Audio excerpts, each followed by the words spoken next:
Mateus, capítulo 16, verso 21 até o verso 27.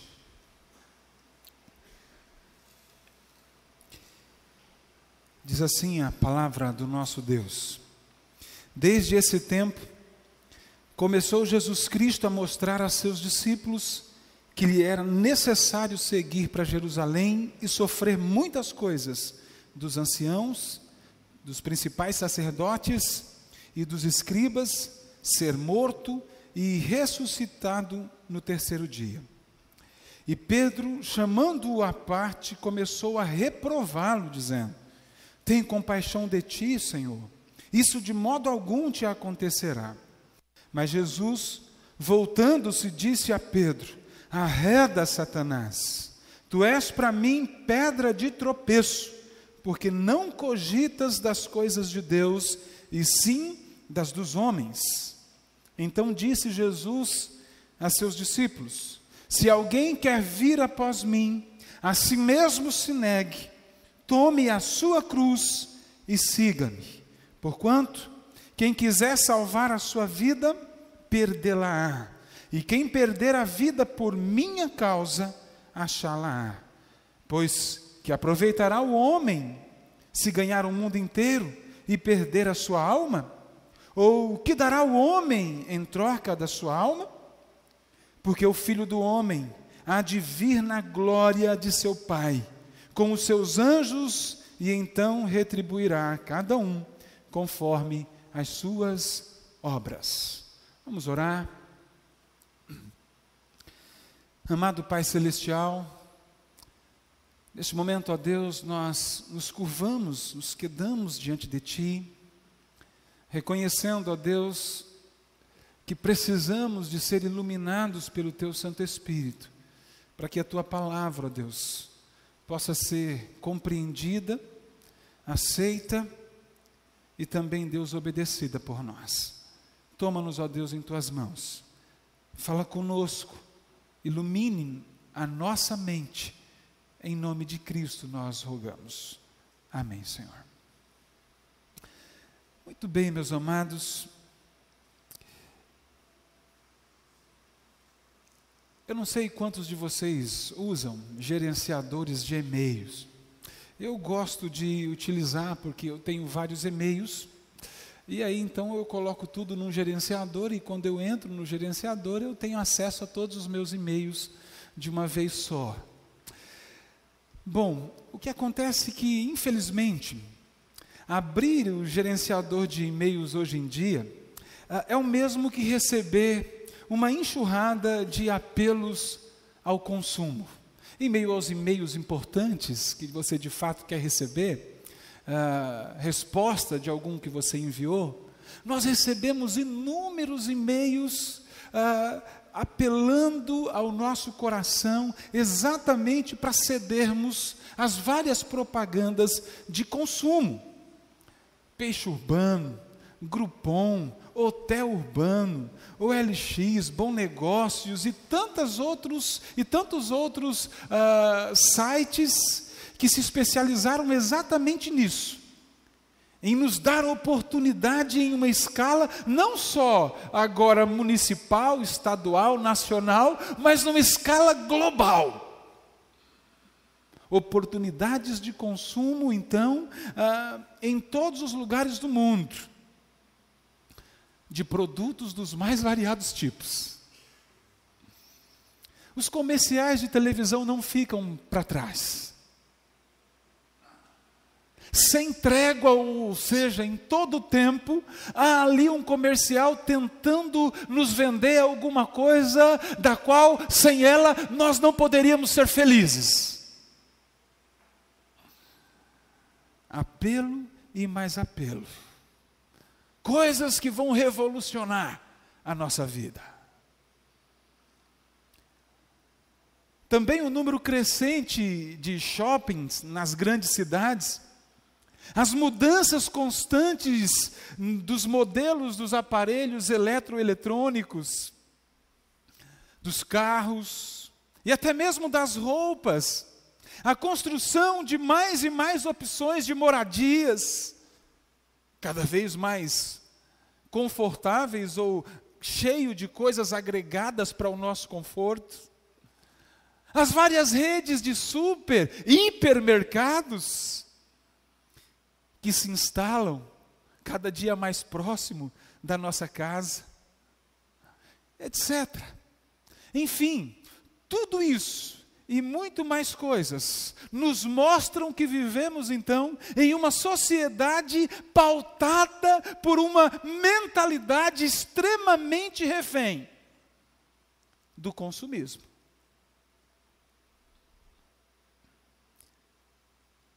Consumo, consumo, consuma e você será feliz. Você merece isso. Você merece aquilo. Por que esse apelo tão grande? Por que chegamos a isso? Porque o eu tomou o lugar de Deus. Porque o eu tomou o lugar de Deus, nós então agora vivemos numa sociedade extremamente voltada para o consumo, extremamente voltada para a satisfação, o prazer do eu.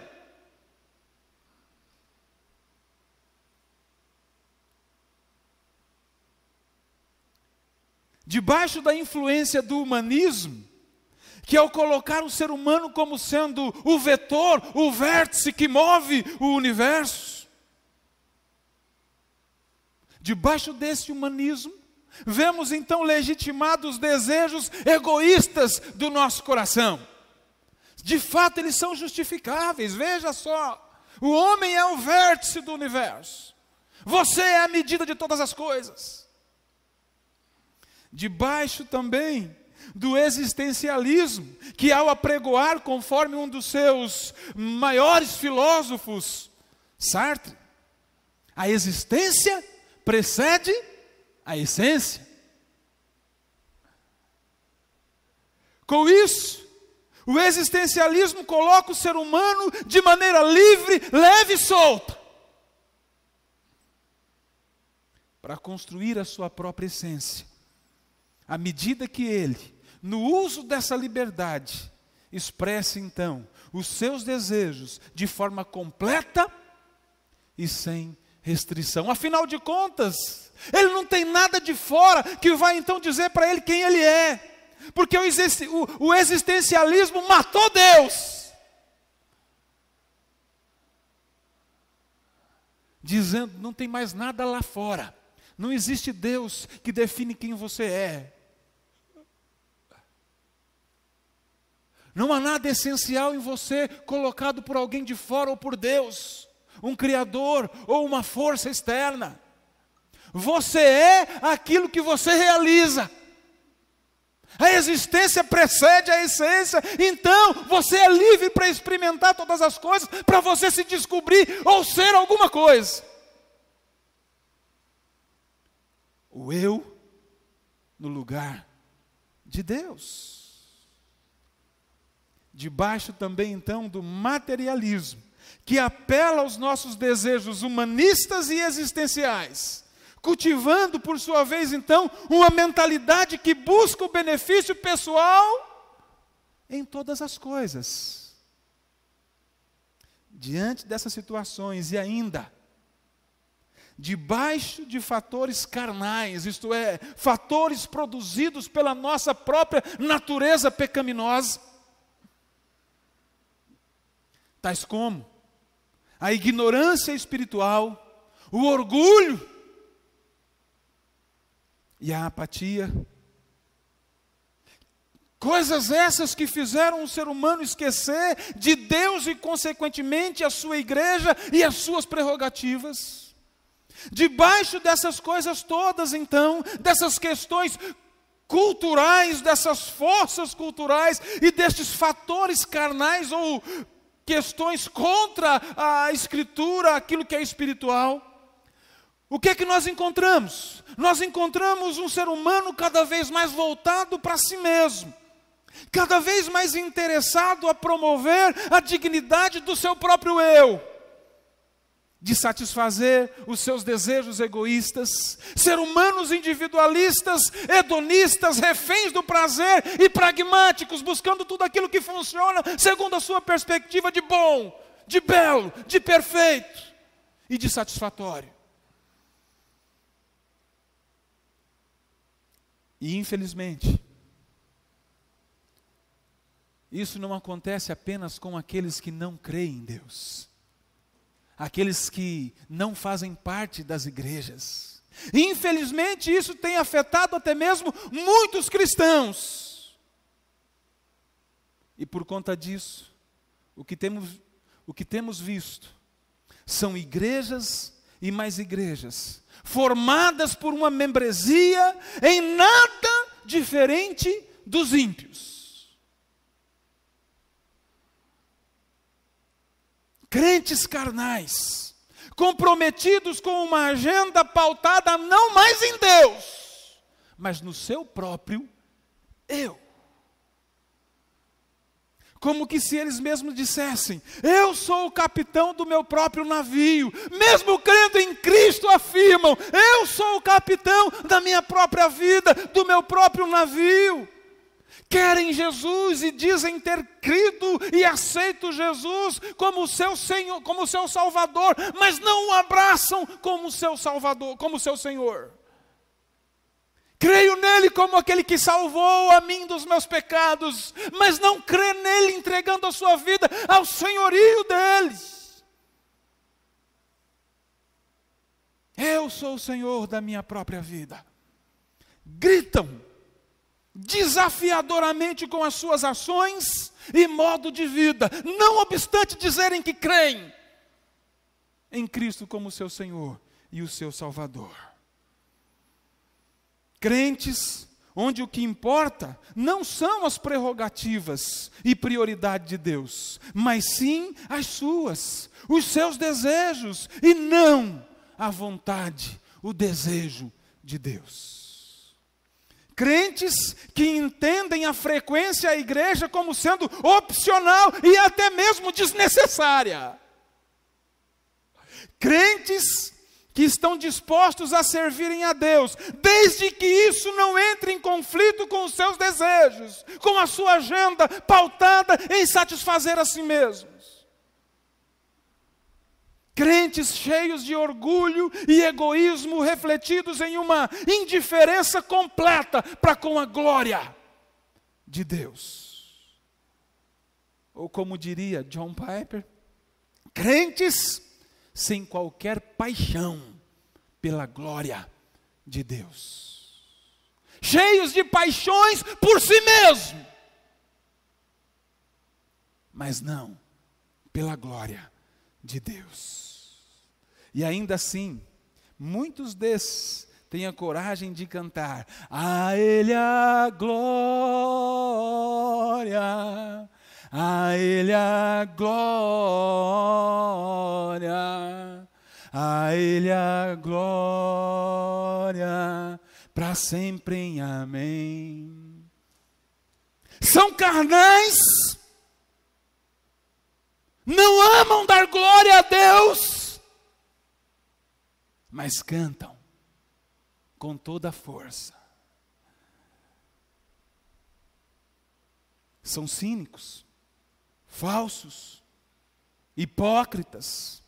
Cantam a Ele a glória, mas deliberadamente com as suas ações, com as suas atitudes, em busca da satisfação pessoal, a satisfação do seu próprio eu, o tempo todo. Quando isso conflita com a vontade de Deus, eles escolhem a eles mesmos. Cantam a Ele a glória, mas com essas ações bradam, gritam com toda a força: ao meu eu a glória.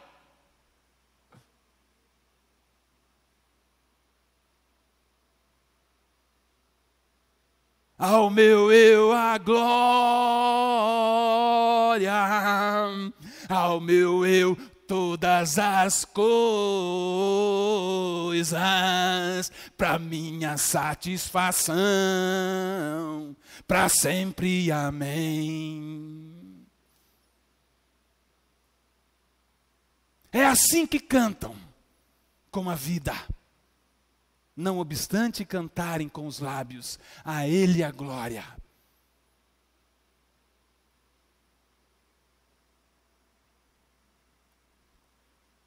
Chega.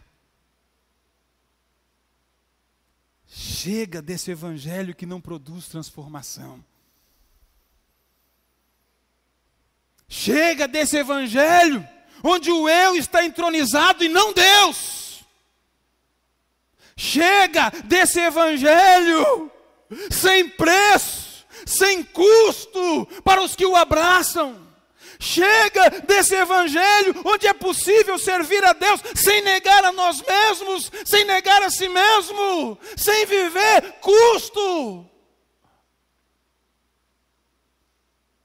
Chega desse evangelho onde é possível servir a Deus sem sacrifício, sem sofrimento.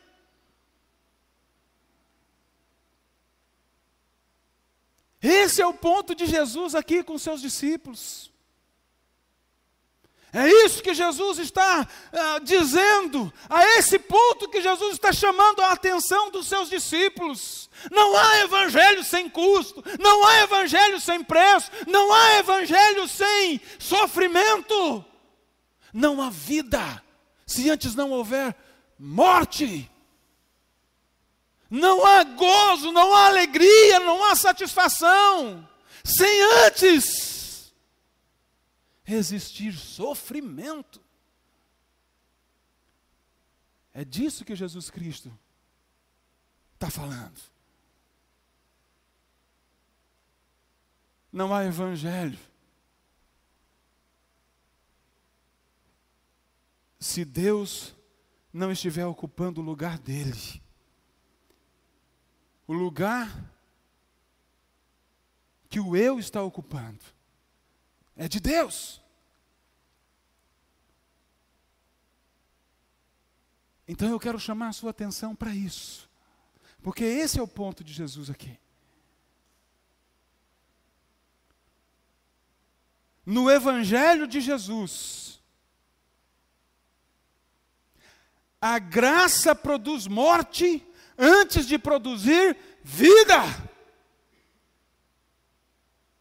No Evangelho de Jesus, a graça produz sofrimento antes de produzir prazer e satisfação.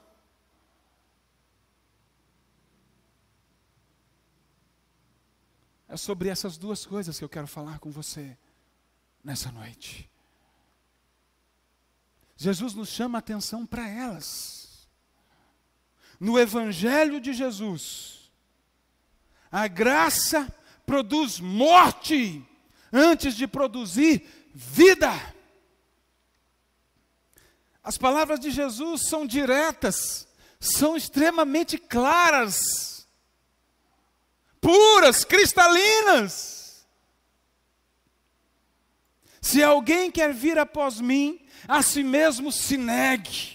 Ou seja, o que Jesus está dizendo a mim e a você é o seguinte: se alguém quer receber aquilo que eu vim trazer, aquilo que somente eu posso dar, que é a salvação da sua vida, o pagamento pelos seus pecados, a salvação da sua vida, da ira de Deus, do juízo de Deus.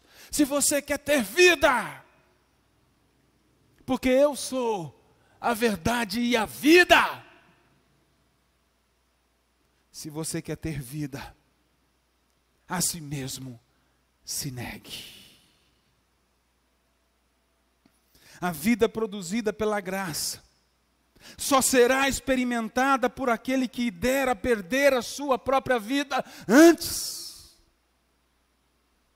É isso que Jesus diz no verso 25. Porquanto, quem quiser salvar a própria vida, perdê-la-á. E quem perder a vida por minha causa, achá-la-á. Para encontrar vida em Cristo, primeiro é preciso, é necessário, é urgente morrer para si mesmo. É preciso perder a própria vida. É preciso negar a si mesmo.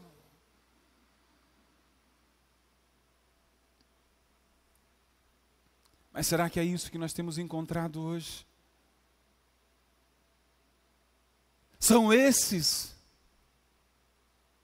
os cristãos que têm enchido as igrejas.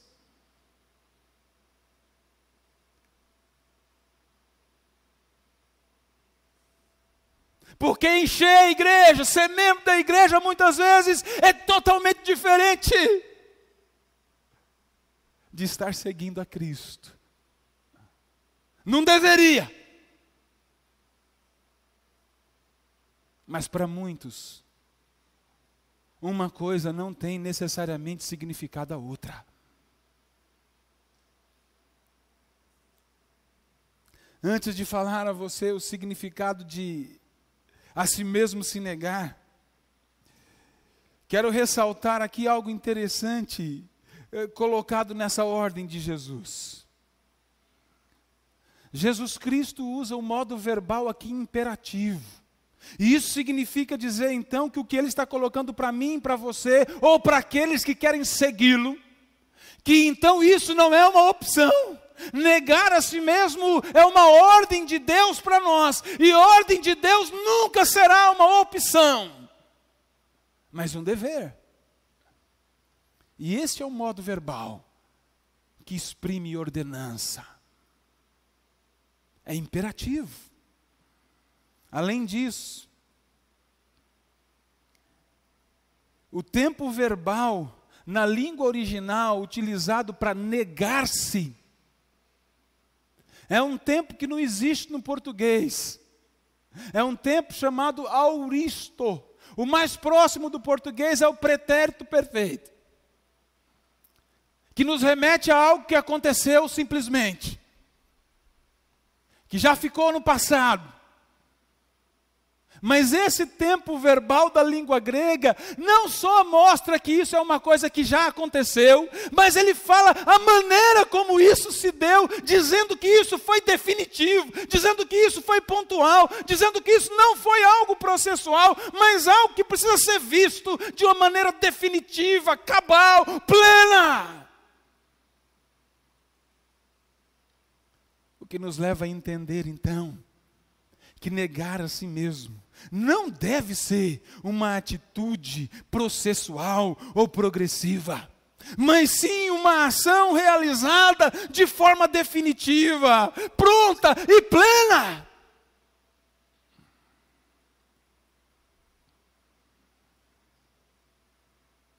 Ou seja, a morte de si mesmo, produzida pela graça de Deus, não é e não pode ser aos poucos, devagar, lenta, onde o indivíduo então, onde o cristão então, onde aquele que quer seguir a Cristo então, vai se entregando para Deus aos poucos, devagar, lentamente. Uma parte a cada dia, uma parte a cada ano. Agora eu entrego para Jesus a minha vida profissional. Depois eu vou entregar para Jesus e morrer para mim mesmo no que diz respeito, então, àquilo que eu tenho feito de errado no meu relacionamento conjugal. E depois, aquilo que eu tenho feito de errado em relação às minhas finanças. E depois, aquilo que eu tenho feito de errado em relação aos dons e talentos que Deus me deu. Não, não é assim. Eu me entrego para Jesus hoje, e então Ele é meu Senhor, e eu coloco diante dEle a minha vida, no que diz respeito então ao tratamento que eu dou aos meus pais, mas a como eu vivo o meu namoro, isso depois eu vou morrer para Ele. Não é assim. O negar a si mesmo significa algo que envolve de uma vez por toda, de maneira cabal e definitiva, plena, a nossa vida como um todo. Não aos poucos. Tudo.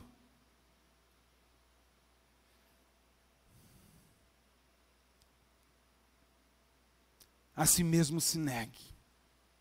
Uma ação de entrega plena, radical, definitiva a Deus.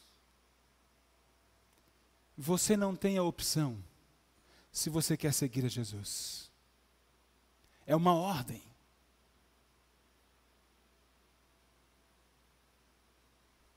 É uma ordem. Pastor, isso não é nada fácil.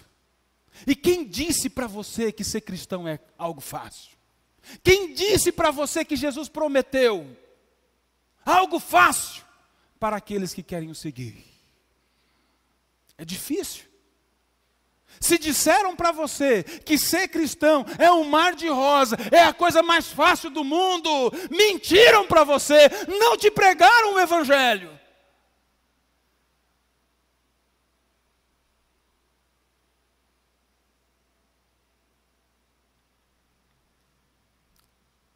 Todas aquelas questões culturais já mencionadas anteriormente, juntamente com as questões ligadas à nossa natureza pecaminosa, todas essas questões tornam a nossa vida extremamente complicada, difícil.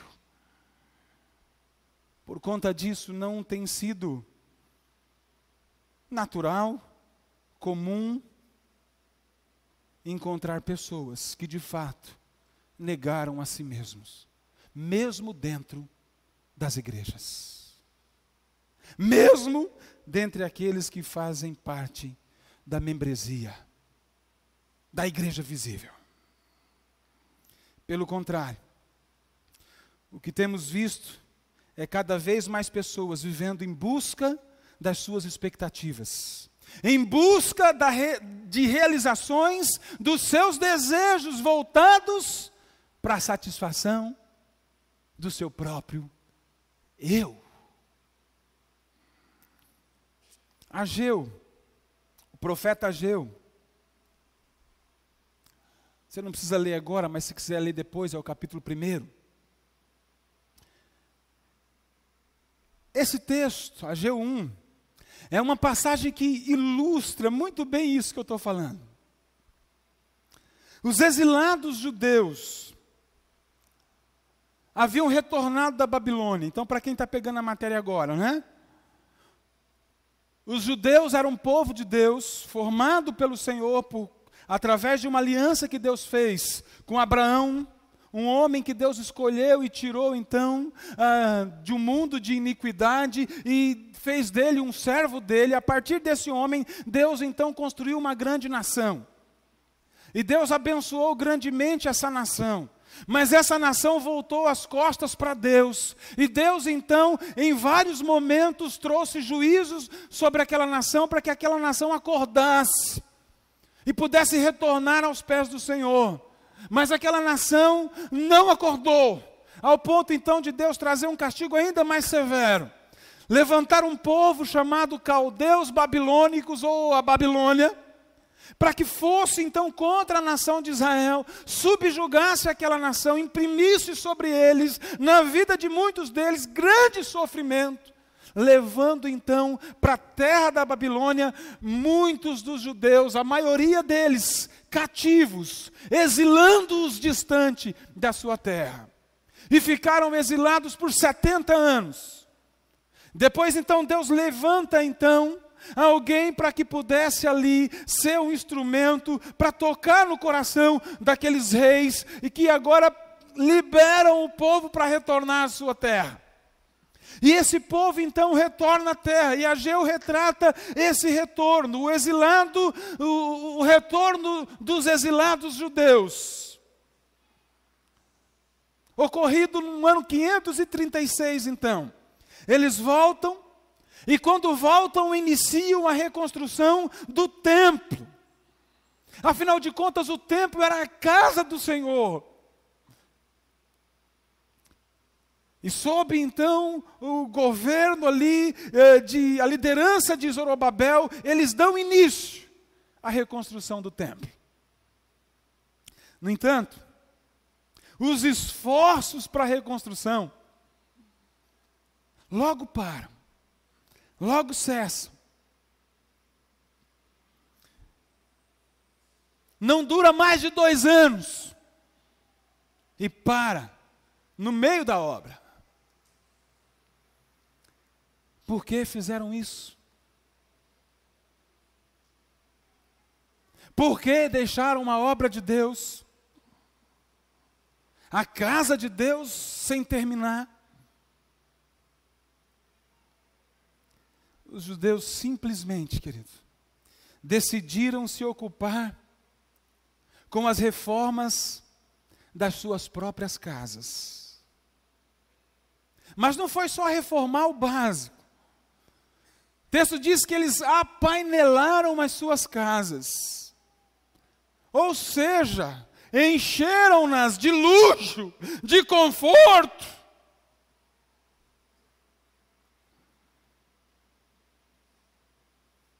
Consequentemente, esqueceram-se da reforma, de terminar a casa de Deus.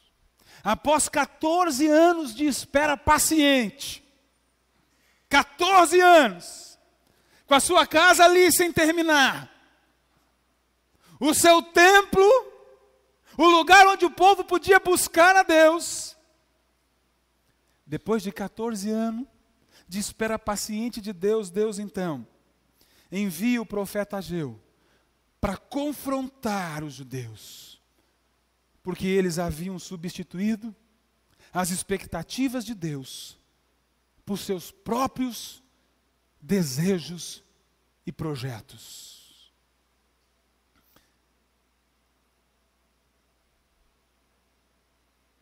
Concentravam seus esforços em suas casas, enquanto a casa de Deus permanecia em ruína. Direcionavam as suas forças naquilo que proporcionaria a eles mais prazer e satisfação, enquanto Deus era esquecido.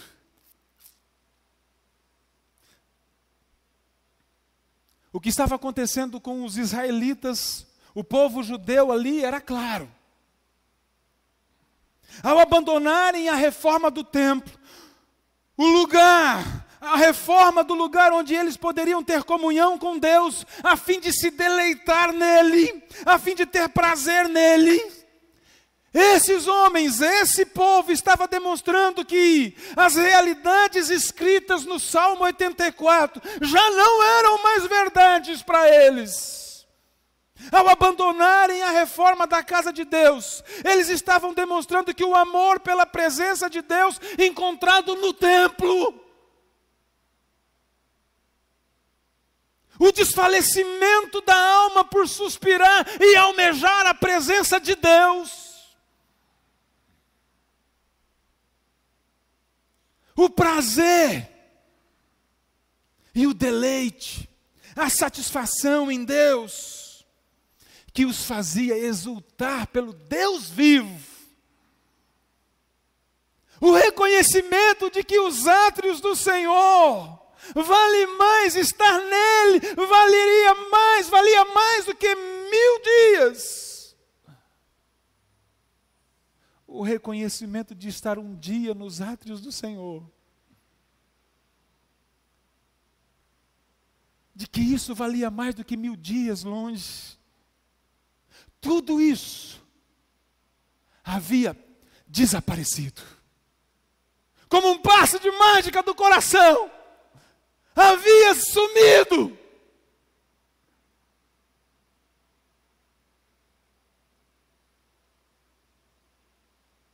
Dando lugar aos desejos egocêntricos, despertado no coração e na alma deles, por sua natureza pecaminosa. O que Deus havia pedido a eles já não soava mais como uma ordem a ser seguida. Deus já não estava mais no centro do coração deles. Retiraram Deus desse lugar e colocaram a eles mesmos. Por isso, perderam o prazer em Deus. Perderam a alegria de glorificar, o contentamento de estar em intimidade com Deus. Transferindo tudo isso para coisas transitórias, passageiras,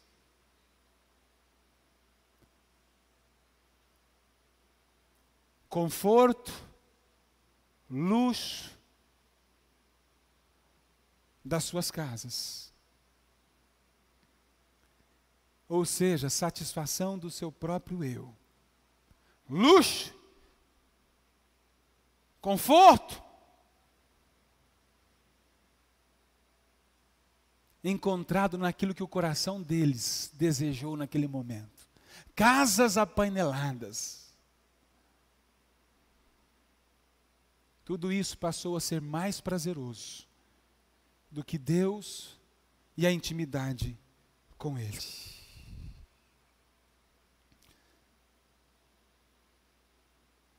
Onde estava o negar a si mesmo?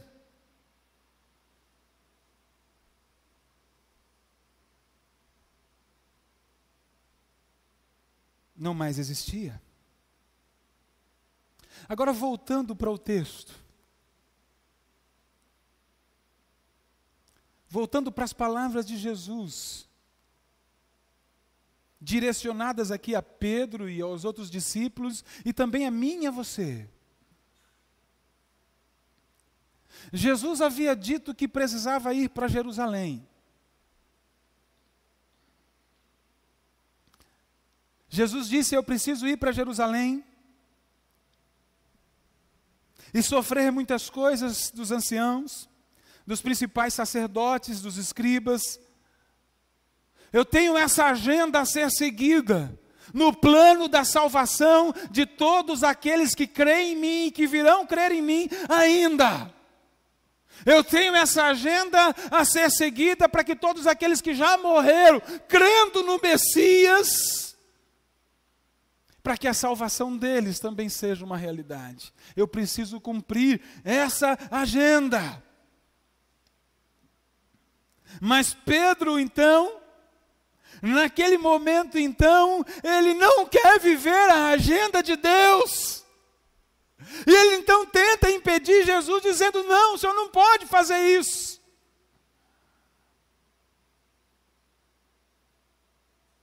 Com isso ele demonstra então, que ele não quer viver mais a vontade de Deus, mas a vontade dos homens. A vontade do próprio eu no lugar de Deus. E Jesus Cristo olha para Pedro e diz: Pedro, você quer de fato me seguir? Então abandone a agenda do homem. Porque é isso que Satanás está colocando na sua cabeça, na sua mente. Não cogita da vontade de Deus, e sim das dos homens. Negue-se a si mesmo. Desentronize-se do seu coração e deixe que Deus seja entronizado. A vontade de Deus prevaleça. Você quer seguir a mim mesmo? Você quer seguir a mim, Pedro? Você quer a salvação que eu dou? Você quer a vida eterna que existe só em mim, Pedro?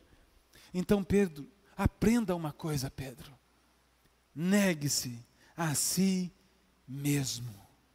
Submeta-se, Pedro, à agenda de Deus, à palavra de Deus, ou submeta-se à minha agenda, Pedro, submeta-se à minha palavra, Pedro, para que você tenha vida, Pedro. É preciso você negar a si mesmo, é preciso você morrer para o seu desejo, é preciso você morrer para você, Pedro, você colocar o meu desejo, a minha vontade, a vontade de Deus, as prerrogativas de Deus, como superior às suas.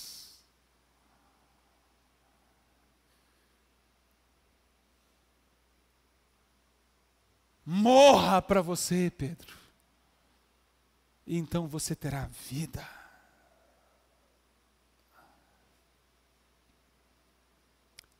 Negar a si mesmo, diante do que Jesus está colocando aqui, querido, é você entender que será preciso muitas vezes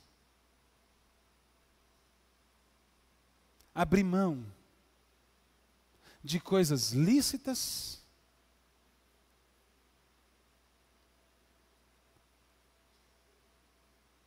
mas que tomam no nosso coração uma proporção de prazer e satisfação maior do que o prazer e a satisfação que temos em Deus. É isso que aconteceu com os israelitas lá atrás. Quando deixaram a reforma do templo para reconstruir e tornar extremamente confortável, luxuosa, bela as suas residências. Pastor, não tem nada de errado em ter uma bela residência, em ter coisas confortáveis na nossa casa. Mas quando isso é colocado como sendo algo de prioridade, em detrimento de buscar a intimidade com Deus, ter tempo para se satisfazer em Deus, aquilo que era lícito se torna pecaminoso. Demonstra que Deus já não ocupa mais o centro, o trono, o governo da sua vida.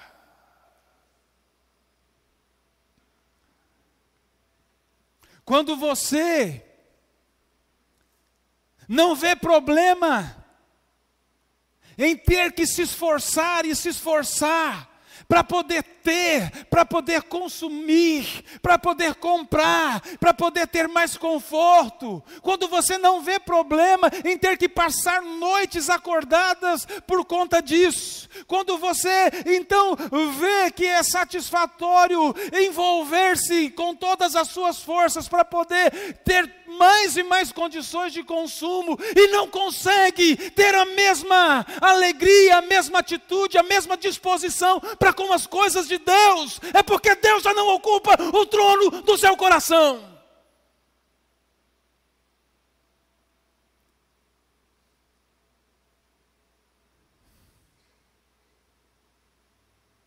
É disso que Jesus estava dizendo em relação a negar a si mesmo.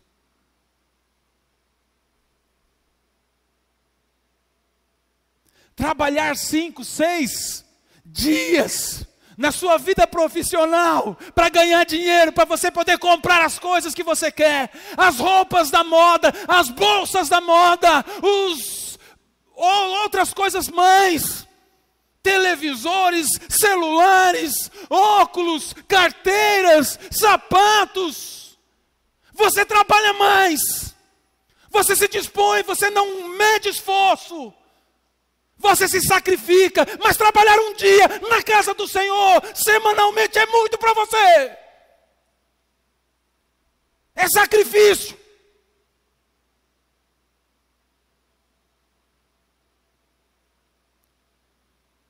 Isso demonstra que você canta a Ele a glória, mas que na verdade, no seu coração, você brada a mim, e não a Ele, a glória. Negar a si mesmo. Negar a si mesmo, quando é real e verdadeiro, vai fazer com que você abra mão do seu trabalho se for necessário, mas jamais abrirá mão do trabalho na casa do Senhor. Jamais abrirá mão dos trabalhos no reino de Deus. Mas o que nós vemos é cada vez mais irmãos, crentes e mais crentes abandonando o trabalho na casa do Senhor, se dizendo cansado com as coisas de Deus, mas não se cansam com o seu trabalho para ganhar dinheiro. Deus não quer servos assim. Deus não quer cristãos assim. Isso não é negar a si mesmo. Eu me esforço, eu faço uma faculdade, uma pós-graduação para ganhar dinheiro, mas eu não faço um curso para aprender mais a palavra de Deus, para me esforçar a pregá-la com fidelidade ao povo que está clamando e querendo beber a verdadeira bebida, a verdadeira comida. Eu estou negando a mim mesmo. Mentira! Hipócritas! A Ele a glória de boca é fácil. Mas Deus quer de coração, de vida verdadeira. Pessoas dispostas a trabalhar 2, 3, 4 trabalhos. 4 jornadas de trabalho. Não falta um dia no trabalho, porque senão vai ter um desconto na sua folha de pagamento. Mas diz amar a Deus.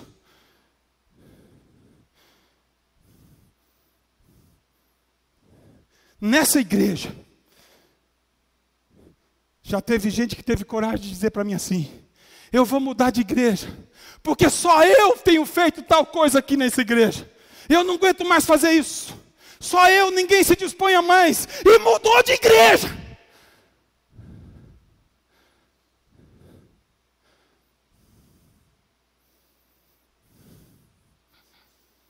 Vai. Você quer mais conforto? Então vai. Porque aqui tem espaço para você continuar trabalhando para a glória e o louvor de Deus. Negue-se a si mesmo. Não vi ninguém ainda falar: vou abandonar o meu trabalho, pastor, para me dedicar mais à obra do Senhor. E Deus vai prover. E Deus vai prover. Eu vou vender meu carro, pastor, e vou viver 1 ano em missões. Não, pastor, eu tenho que abrir mão do ministério que eu desenvolvo na igreja, porque vou ter que trabalhar num outro emprego. Porque eu tenho que comprar minha casa, o senhor sabe como é que é, né, pastor? Eu tenho que trocar o meu carro, o senhor sabe como é que é, né, pastor? Então esse ano não conte comigo nos trabalhos de Deus, porque não é para mim. Não é para a igreja, é para Deus. Você está dizendo: eu vou virar as costas para o trabalho de Deus, para poder fazer algo mais, para que eu possa ter mais condições de dar a mim mais glória, a mim mais honra. Jesus está dizendo: você não serve para me seguir. Negue-se a si mesmo. Envolve você dizer não ao materialismo,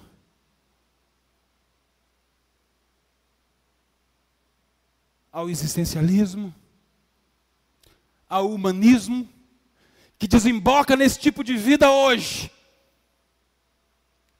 onde a medida é tudo aquilo que acontece aqui e agora.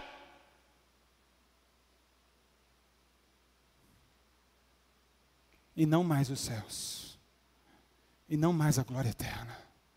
Negue-se a si mesmo, querido. Negue-se a si mesmo. O segundo ponto. Eu disse para vocês que no Evangelho de Jesus, a graça produz sofrimento, antes de produzir prazer e satisfação. No Evangelho de Jesus, a graça produz sofrimento, antes de produzir prazer e satisfação. Quer me seguir? Tome a tua cruz e segue-me. Fácil. A cruz não era nada prazeroso. A cruz não era nada belo.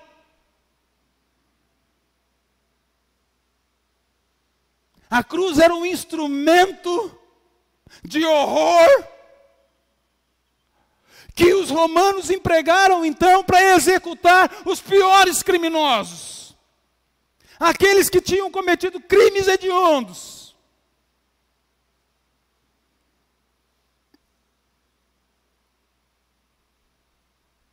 Esses homens eram sentenciados então à morte de cruz. De tal maneira que a cruz se tornou um símbolo de horror. Um símbolo de sofrimento horrível e vergonhoso. o condenado à cruz. Ele tinha que carregar o instrumento então ali da sua morte, o objeto da sua destruição, do lugar em que se fazia a sentença, onde ele estava encarcerado, até o lugar onde a cruz seria fincada, para que todos pudessem ver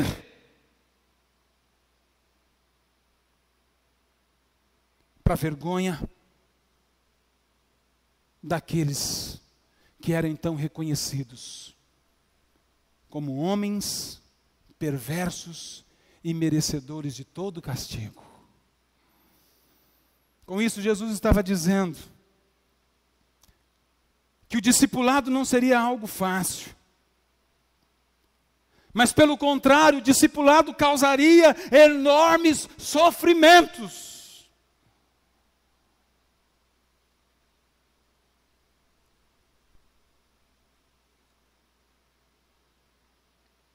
Quem não quer um Jesus que promete uma vida fácil, uma vida de glória aqui e agora, antes da glória eterna? Quem não quer um Jesus que promete prosperidade? Quem não quer um Jesus que promete te livrar de todo e qualquer tipo de doença e de tribulação e de sofrimento? Mas eu quero dizer para você que Jesus disse assim: o que eu ofereço a você agora, antes de prazer, glória e satisfação, de tal maneira que não haja mais sofrimento, eu prometo para você, isso só depois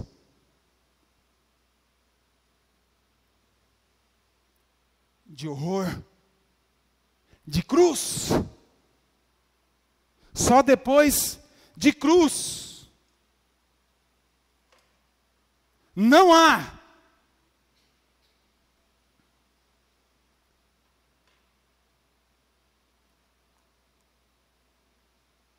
mar de rosas antes de sofrimento.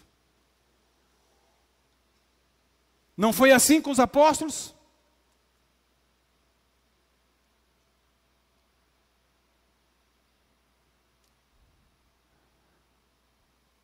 Paulo, eu te dou a graça, Paulo, de crer em mim, mas eu também te dou a graça, Paulo, para suportar um espinho na sua carne. Eu te dou a graça para você suportar sofrimento por causa do meu nome. Antes de vir a glória, Paulo, antes de vir toda alegria e regozijo sem dor, eu te dou alegria e regozijo em meio à dor, em meio ao sofrimento e não na ausência dele.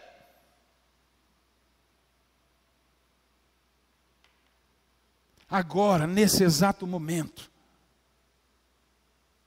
em algum lugar do mundo há cristãos sendo mortos por causa do nome de Jesus.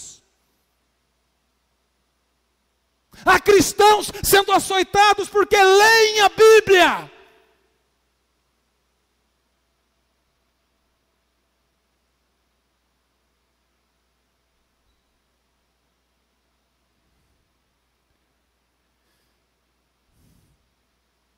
Há cristãos perdendo empregos, tendo família assassinada.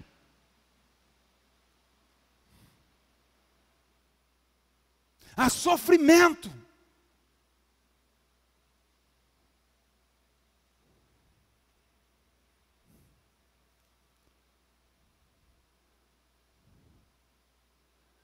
Mas o que nós encontramos são cristãos, muitas vezes, que querem simplesmente correr do sofrimento.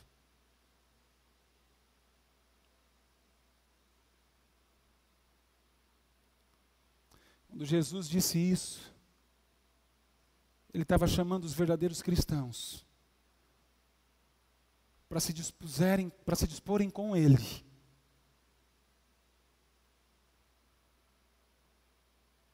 a sofrer por causa dele. Para que assim como ele estava se dispondo a sofrer, para que pessoas fossem salvas, nós também então tenhamos disposição para sofrer pelo nome de Cristo, para que tantos outros sejam salvos.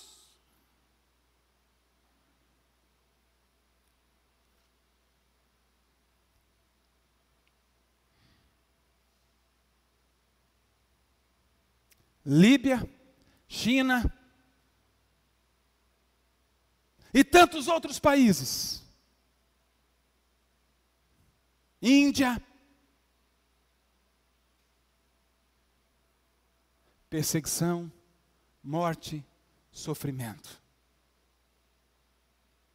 Quantos cristãos estão se dispondo a ir, a dar a sua vida por esses? Quantos? Cada vez menos. Cada vez menos.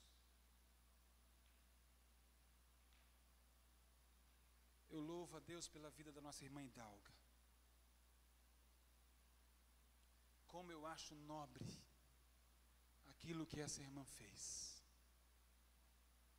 Trabalhou toda uma vida para Deus e para o seu sustento, até se aposentar.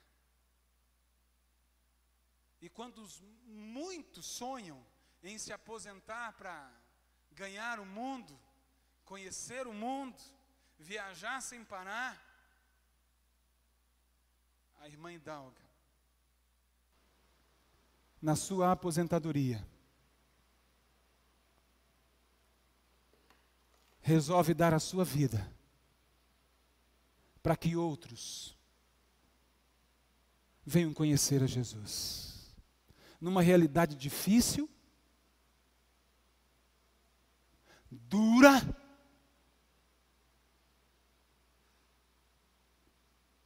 onde são poucos os que se dispõem a ir para lá. Eu já troquei, Marlon.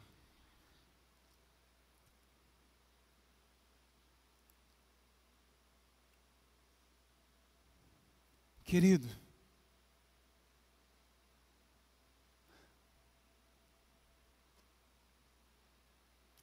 sofrimento,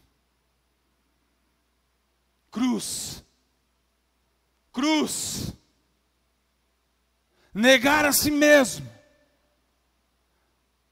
não se pode se dizer cristão verdadeiro sem essas atitudes. Vim orar, pastor, 6 da manhã, 6, não é nem 5, nem 4, 6 da manhã, pastor. No único dia que eu podia dormir até mais tarde, não dá, pastor. É muito sofrimento. Passar uma noite inteira em oração, pastor, é muito sofrimento. Ter que preparar a aula de escola dominical para todos os domingos, pastor, isso é muito sofrimento. Ter que ensaiar 1h30 todos os sábados, pastor, é muito sofrimento.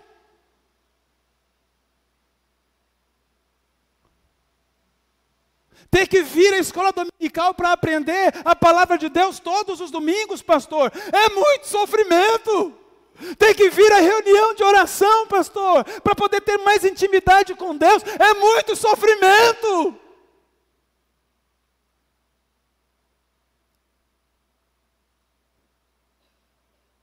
Você não sabe o que é sofrimento, querido. Você não sabe o que é sofrimento.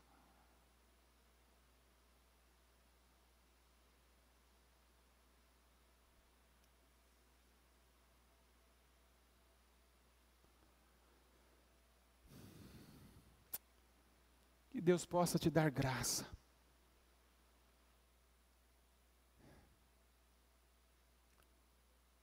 Como é que você quer seguir a Jesus? Você tem negado a si mesmo? Você tem negado a si mesmo? Sabe quando é que você vai negar a si mesmo? Quando você perceber que há mais prazer em Deus, há mais satisfação nele. Sabe quando é que você vai estar disposto a carregar a sua cruz e seguir Jesus? Quando você perceber que não há nada mais sublime do que Deus. Nada que você possa experimentar nessa vida mais maravilhoso e mais prazeroso do que Deus. E Deus abençoe a sua vida. E que Deus te dê graça para poder viver, para poder com suas ações, para poder dizer com as suas atitudes, e não apenas com os seus lábios, a Ele a glória, a Ele todas as coisas, a Ele a glória, hoje, amanhã, eternamente. Amém.